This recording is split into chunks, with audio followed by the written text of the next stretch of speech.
मित्रांनो, चला बघू प्रश्नामध्ये काय दिले. आता 2 तास 30 मिनिटे व 15 सेकंदमध्ये एकूण किती सेकंद असेल? मुंबई पोलीस 2024च्या परीक्षेत हा प्रश्न विचारला होता.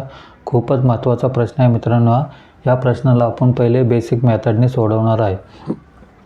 तर बघा, आपल्याला माहिती कशामध्ये दिली? 2 तास व 30 मिनिटं व 15 सेकंद. उत्तर कशामध्ये काढायचे? सेकंदमध्ये काढायचे. पण माहिती कशा दिले? तास व मिनिटामध्ये दिले.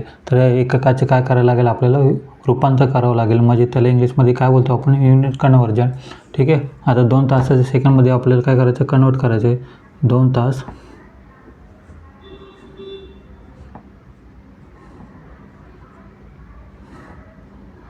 तास 2 गुणाकार एका तासामध्ये किती मिनटं असतात? 60 मिनटं असतात. हे कशामध्ये झालं? कन्वर्ट मिनटामध्ये झालं, पण आपल्याला सेकंडमध्ये करायचं आहे. एका मिनटामध्ये किती सेकंद असतात? 60 सेकंद असं. म्हणून वापस काय करायचं? 60ने काय करायचं? गुणाकार करायचा.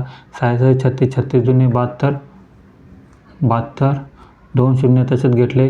किती सेकंद आले? 7200 सेकंद आले. ठीक आहे. आता मिनटाला कन्वर्ट करू आपण. 30 मिनटं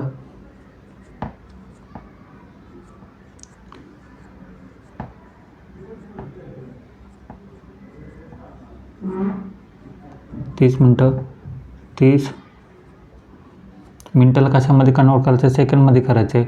एका मिनटामध्ये किती सेकंद असतात? 60 सेकंद असतात. परत झालं 60ने काय करायचं? गुणाकार करायचा. 3 × 18 2 शून्य तसेच म्हणजे किती सेकंद आले? 1800 सेकंद. बघा, आता ह्याच्यामध्ये एक टीप दिली आहे तुम्हाला. मोठ्या एककातून लहान एककात जाताना काय करायचं? आपल्याला 60ने गुणाकार करायचा असतो. ठीक आहे. तर आपण बघा, तासाचं रूपांतर कशामध्ये केलं? सेकंडमध्ये केले.